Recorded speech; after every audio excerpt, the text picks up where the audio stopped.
Hello viewers, কেমন আছেন সবাই? নতুন আরও একটি ভিডিওতে সবাইকে স্বাগত জানাই। আর আজকের এই ভিডিওর মাধ্যমে আমরা জানবো জয়পুরহাট জেলা সম্পর্কে। জয়পুরহাট জেলা কিভাবে গঠিত হয়েছে, কত সালে গঠিত হয়েছে, এই জেলার নামকরণের ইতিহাস এবং সেই সাথে এই জেলার কতগুলো দর্শনীয় স্থান রয়েছে, সব কিছুই থাকবে আজকের এই ভিডিওতে। So let's play the video.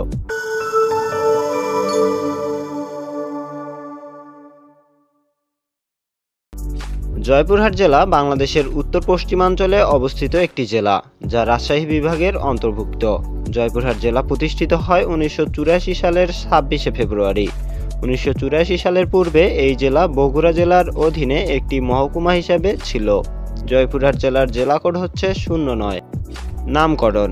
Joypurhat জেলার নামকরণ নিয়ে দুটি ইতিহাস প্রচলিত রয়েছে। তাদের মধ্যে প্রথমটি হচ্ছে, প্রাচীন আমলে জয়পুরহাটের নাম ছিল বাঘাবাড়ি হাট। এর পরবর্তীতে এই জেলার নাম হয় গোপেন্দ্রগঞ্জ হাট। আর এরপর পাল সাম্রাজ্যের রাজা জয়পালের নাম অনুসারে এর নামকরণ করা হয় জয়পুরহাট নামে। আর অপরটি হলো 1857 সাল থেকে 1877 সাল পর্যন্ত দেশে ভীষণ দুর্ভিক্ষ দেখা যায়। মালামাল আমদানির জন্য 1884 সালে কলকাতা থেকে জলপাইগুড়ি পর্যন্ত 296 মাইল রেলপথ নির্মাণ করা হয়। সেই সময় বাঘাবাড়িতে রেল স্টেশন নির্মাণ করা হয়। জয়পুর গভর্নমেন্ট ক্রাউনের নাম অনুসারে এর নাম রাখা হয় জয়পুরহাট রেল স্টেশন। এরপর ধীরে ধীরে এই অঞ্চলের নাম জয়পুরহাট নামে পরিচিতি লাভ করে। ডিয়ার ভিউয়ার্স, এইবার চলুন জয়পুরহাট সম্পর্কে কিছু তথ্য জেনে নেওয়া যাক। যুদ্ধের সময় জয়পুরহাট 7 নং সেক্টরের অধীনে ছিল। জয়পুরহাট জেলার আয়তন 965.44 বর্গ কিলোমিটার।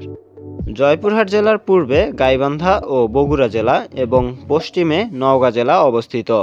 জয়পুরহাট জেলার মোট জনসংখ্যা 9,56,431 জন 2022 সালের আদমশুমারি অনুযায়ী। এই জেলার উপজেলা সংখ্যা 5টি এবং সেগুলো হলো জয়পুরহাট সদর, খেতলাল, আক্কেলপুর, কালাই ও পাঁচবিবি। এই জেলায় পুলিশ থানা সংখ্যা 5টি এবং জাতীয় সংসদে আসন রয়েছে 2টি। জয়পুরহাট জেলা অনেক সুন্দর একটি জেলা, যেখানে বেশ কিছু ঐতিহাসিক ও দর্শনীয় স্থান রয়েছে। আর সেগুলো হলো আশরাঙ্গা দিঘি, নন্দাইল দিঘি, গোপীনাথপুর মন্দির, নিমাই পীরের মাজার, 12 শিবালয় মন্দির ইত্যাদি।